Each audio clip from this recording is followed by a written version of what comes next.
پاکستان کے سابق وزیر اعظم ذوالفقار علی بھٹو لاڑکانہ سندھ میں پیدا ہوئے۔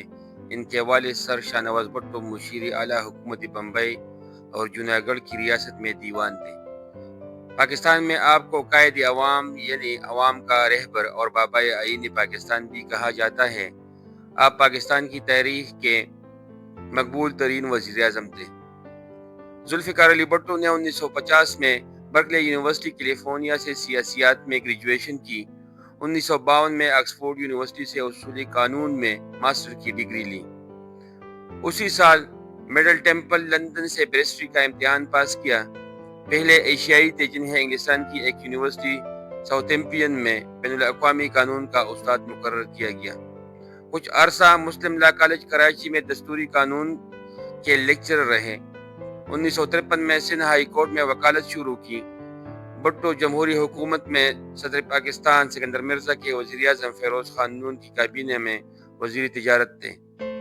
ایوب خان بھی 1954 سے وزیر دفاع کے منصب پر فائز تھے۔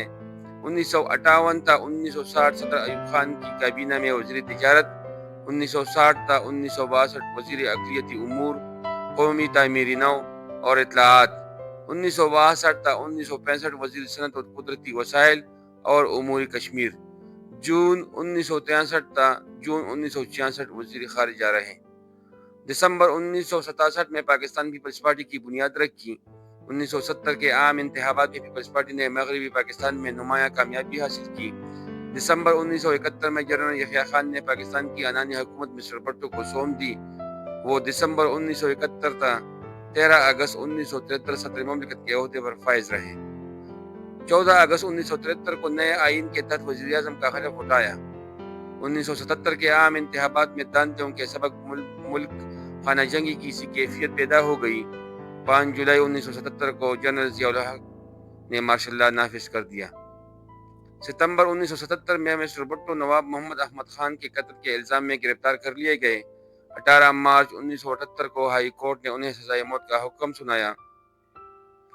6 فروری 1979 کو سپریم کورٹ نے ہائی کورٹ کے فیصلے کی توثیق کر دی۔ 4 اپریل کو انہیں راولپنڈی جیل میں پھانسی پر لٹکا دیا گیا۔